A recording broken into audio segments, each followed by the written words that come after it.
Jesu tompolay mpamonjay ovelany eloko azoko famjeny ekeko ny odisy anompo azy ireny zaho aloha manaky marina sy mino fa Jesu tompolay mpamonjay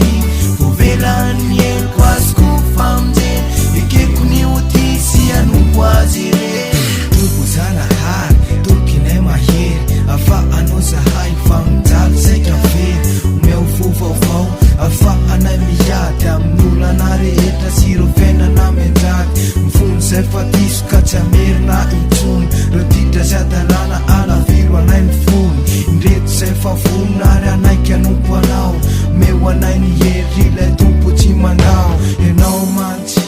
lay tompoko atrizay tompoko andriamanitro mpanjaka tokalay mahery tsy manary manoro anay ny marina raha tsy teo mantsy ianao tany akady tsy amifany zaho aloha manaky marina sy mino fa Jesu tompolay mpamonjay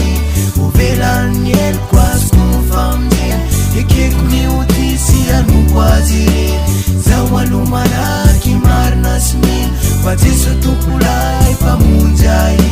ovelany eloko azoko famjeny ekeko ny odisy anompo azy ireny dia zanahary fa te an'olo tena ny lalana to sarotra ka mila famjena mifona sy mivaly no re ota marobe nisotro sy nivoka ka zalafina ore de tanora mony tena ka tiany revirevy nifaly sy nirafy tao anaty rendraretra ozina ny miainako naloto mifanako lavitry ny mamo fatongety no ny baany ankehitriny anefa de azoko tokoa fa fitiavana mahery ny am'izao sy ny taloha ka saotra no atotry voninahitra ho anao ryandriamanitra mahery mpanao zao rehetra sao zaho aloha manaky marina sy mino fa Jesu tompolay mpamonjay ovelany eloko azoko famjeny ekeko ny odisy anompo azy ireny zaho aloha manaky marina sy mino fa Jesu tompolay mpamonjay ovelany eloko azoko famjeny ekeko ny odisy anompo azy ireny raitsy to mpanolo mpanaso mpanarina ny rendrika mpanoa anatiko raha mbola misy ny olo Jesu le tsy manary le tsisy fahotana sy le tena lavirary hatrinela izy mitokiko fa mpanala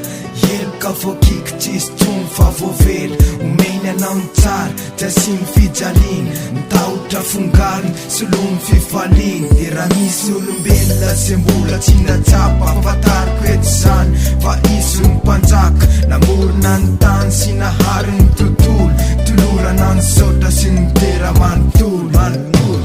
zaho aloha manaky marina sy mino fa Jesu tompolay mpamonjay